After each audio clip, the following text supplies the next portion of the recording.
Visit licensureexams.com and try our samples completely free of charge.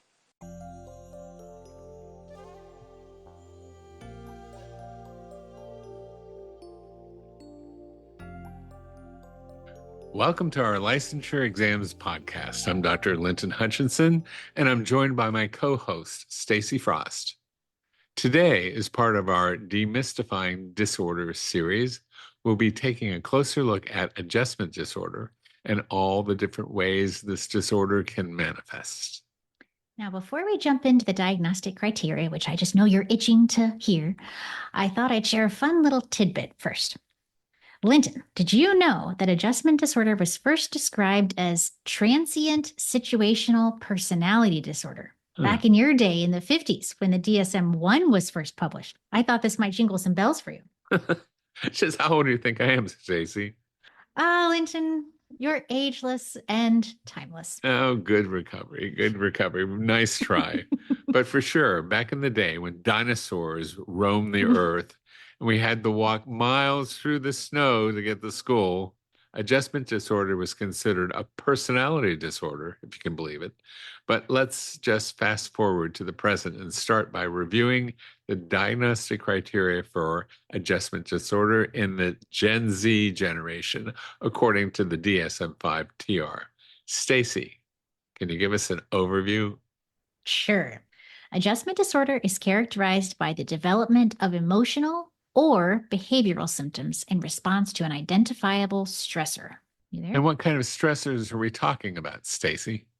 Well, a stressor is any kind of event or change in your life that overwhelms your ability to cope. And this can be anything from a job loss, end of a relationship, moving to a new place, or a significant change in your roles and responsibilities, like becoming a caretaker for a family member. And the stressor can be a single event, like getting laid off from your job or losing power when playing Call of Duty on your PlayStation, or a series of events like trying to find a job, finally move out of your parents' home, or you're experiencing marital problems or chronic illness. That's right. And the symptoms can manifest in a variety of ways. And this is where specifiers come in handy. God, Stacy, you and your myopic specifiers. Hey, the devil is in the details, Dr. Generalist. I suppose you also have a Roomba and have Alexa turn your lights on and off. Read me your list of specifiers anyways. One moment. Alexa, turn off the lights. Go ahead. Did she turn the lights on? Yes, she did. When you said that? Yeah. Oh, Linton. Okay. All right. So here's the specifiers. With a depressed mood, with anxiety, with mixed anxiety and depressed mood, with disturbance of conduct, with mixed disturbance of emotions and conduct. And this is if it's both emotional symptoms like depression, anxiety, and behavioral issues. And of course, the catch-all, unspecified. And the client's age makes a difference in how the symptoms manifest. Typically, children and adolescents' symptoms are more behavioral in nature. For example, a child who is struggling to adjust to their parents' divorce may not directly express feelings of sadness or anxiety, but instead might become irritable, get into fights with peers, and start skipping school. That's right. And these behavioral shifts are their way of signaling distress when they may not yet have the language or self-awareness to fully understand or communicate what they're feeling. So now let's talk about the duration criteria for adjustment disorder, which can be a little bit tricky. In order to make this diagnosis, the symptoms must appear within 3 months of the stressor, and they should not continue for more than 6 months after the stressor or the consequences of the stressor have ended. So there's a caveat to the time frame. It's not a simple 3 to 6 months. And this is where specifiers come in handy again. Naturally. I see you rolling your eyes, Linton. Well, in addition to the specifiers that describe the predominant manifestation of the client's symptoms, there are specifiers indicating the acute or chronic nature of the adjustment disorder. If the client's symptoms last less than 6 months, you'd specify acute. If the stressor itself is chronic or the consequences of the stressor are still very much a part of the client's life and they're having difficulty adapting, then you would specify persistent. You know what that reminds me of, Stacy? I'm afraid to guess. The muddy, mucky waters, probably with some sewage in your basement you've been telling me about. You know, how the water keeps seeping in no matter what you do. And it wasn't because of one big flood, but a slow, relentless trickle that just wouldn't stop. Right. No matter how many times we thought we got it under control. And no, Linton, there wasn't any sewage in it. Oh, Not this time, anyway. That water kept finding a way back in. The beauty of the Michigan basement, you're always dealing with it. exactly. The slow, persistent seepage is a lot like a chronic stressor. It doesn't hit all at once, but gradually wears you down over time. That's a great, very visual analogy, Linton. It sounds like you like the word seepage. I do. Now, can you give an example of what the persistent form of adjustment disorder might look like for a client? Okay. Imagine you're working with a client, and let's call her Lacey.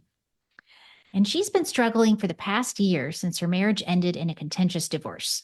The legal proceedings were stressful, but what's been even more difficult is the ongoing shared custody arrangement for Lacey's two young children. Every time she interacts with her ex husband about visitation, financial support, or parenting decisions, she's reminded of the pain and conflict from the divorce. Her ability to cope and move on has been impaired by the ongoing nature of the custody arrangement, which keeps the stressor active and prevalent in her life. Now, Linton, what if the stressor or the consequences of the stressor go away, but the client is still on that struggle bus? Well, when you see that, you should consider the possibility of another mental disorder, such as depression or an anxiety disorder. Here's an example. Clinton experienced an acute psychosocial stressor in the form of unexpected termination of employment. Within several weeks after he was fired, he manifested symptomology consistent with a diagnosis of adjustment disorder with depressed mood. His presenting symptoms included depressed mood and affect, sleep disturbance, and feelings of hopelessness. These symptoms were linked to the identified psychosocial stressor, which was him losing his job. Upon reevaluation, 6 months after he lost his job, the clinical picture had evolved. Clinton's depression mood had worsened significantly. All right, well, it worsened. How so? Well, it's pretty grim. He no longer was interested in activities that he once enjoyed. He hasn't had public sushi with his friends Lacey in months, and his juicer, once alive with the sound of pulverizing celery, now sit on his kitchen table gathering a layer of dust. He's lost a lot of weight due to a lack of appetite.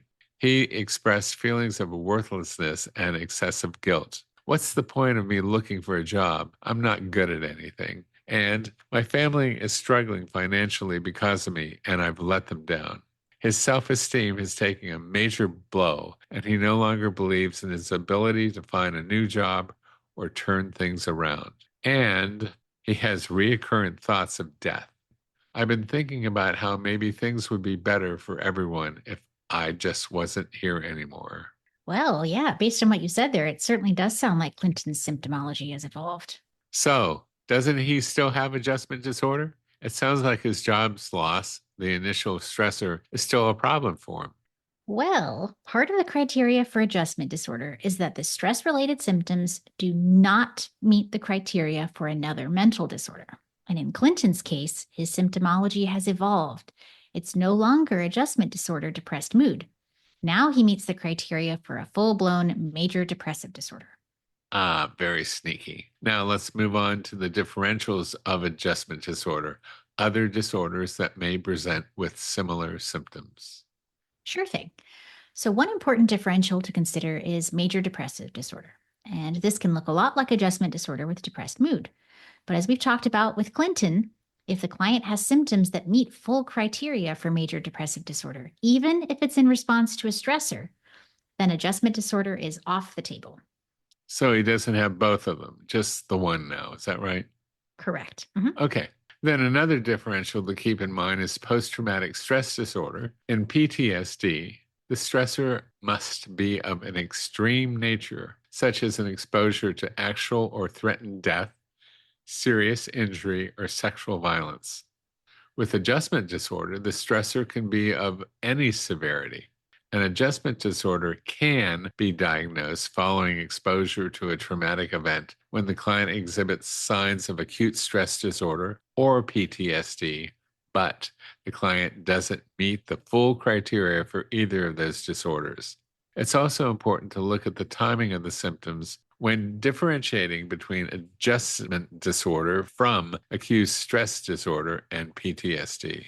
That's right. So adjustment disorder can be diagnosed right away, whereas the time frame for acute stress disorder is 3 days to 1 month, and PTSD can't be diagnosed until at least 1 month has passed since the traumatic stressor occurred. It's also important to distinguish adjustment disorder from normal stress reaction. While it's common for individuals to express distress in response to stressors, in adjustment disorder, the symptoms must cause significant impairment in functioning. All right. Thanks, Linton. So now let's talk about the development and course of adjustment disorder. So we all experience stress at various times in our lives. Some would argue actually that it's a part of the human experience. But why aren't we all diagnosed with adjustment disorder all the time? Well, it all comes down to these factors: the nature of the stressor, our coping resources or how we respond to stress, and the presence of support systems. Right. The nature of the stressor definitely matters. For example, a mild stressor like missing a deadline at work might cause temporary frustration or anxiety, but it doesn't usually lead to adjustment disorder. On the other hand, a more severe or unexpected stressor, like losing your job without warning or being diagnosed with a chronic illness, might trigger more intense emotional or behavioral reactions. Good point. Next, let's consider the individual's coping resources. Imagine you've got two people who are going through a divorce. One person might have developed strong coping mechanisms over time, such as staying socially active with friends and family and utilizing stress relief hobbies like painting or gardening, or having lemonade breaks with their chickens in the garden.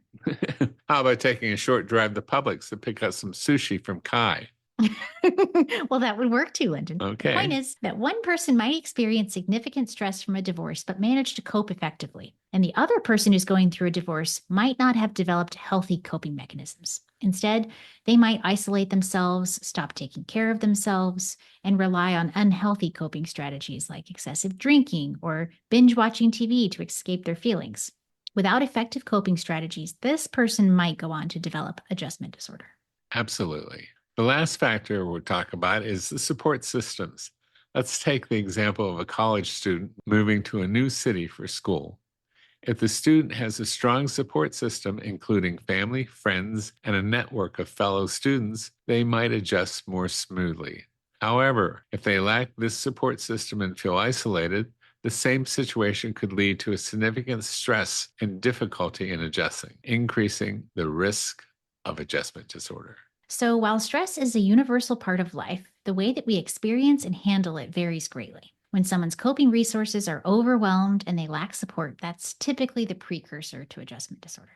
Let's move on to the associated features of adjustment disorder. These are characteristics that are commonly observed in individuals with the condition, but are not part of the diagnostic criteria.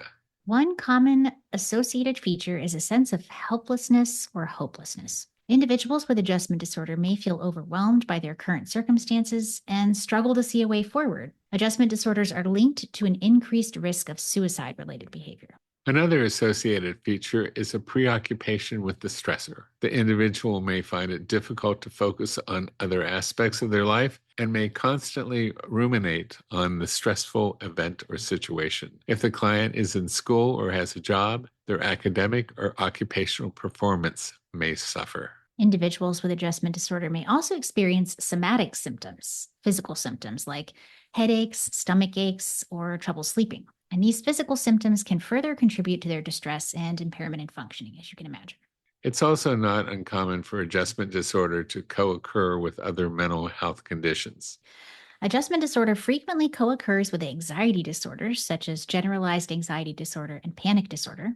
The stressful event or situation that triggered the adjustment disorder may also exacerbate pre existing anxiety symptoms. Substance use disorders are another commonly comorbidity. Individuals with adjustment disorder may turn to alcohol or drugs as a way of coping with their distress, which can lead to development of a substance use disorder. And personality disorders, particularly borderline personality disorder, can also co-occur with adjustment disorder. The emotional instability and interpersonal difficulties associated with borderline may make it more challenging for these individuals to cope with stressors and adapt to new circumstances. Great.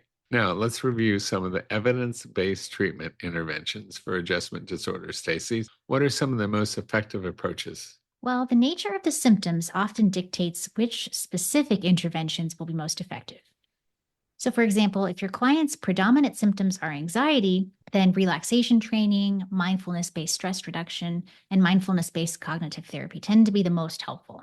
Or if a stressor has triggered excessive rumination, say maybe your client is going through a divorce and they spend hours every day obsessing over what went wrong in their marriage, replaying arguments in their mind, constantly thinking about what they could have done differently.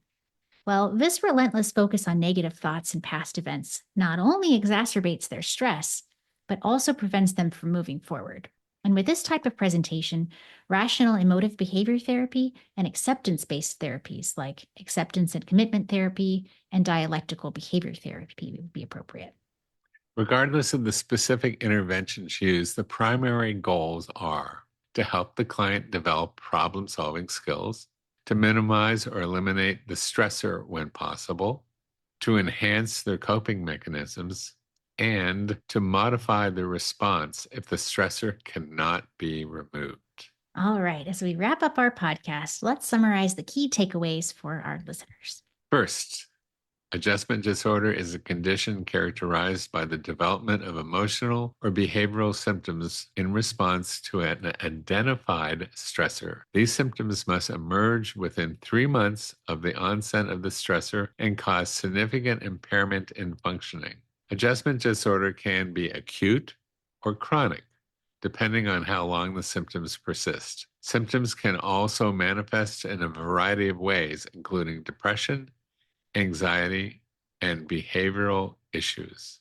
Second, you need to consider differentials when diagnosing adjustment disorder, including, but not limited to, major depressive disorder, post-traumatic stress disorder, and normal stress reactions.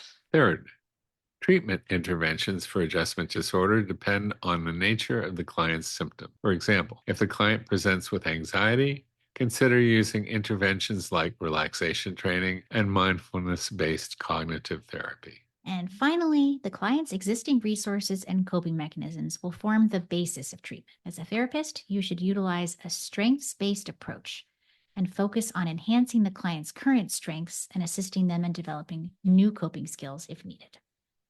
Well, we hope that this podcast has provided you with some valuable insights into the diagnosis and treatment of adjustment disorder. Until next time, keep learning, keep growing, and keep making a difference in your life and the lives of your clients. As you continue on this journey towards licensure, remember, it's in there.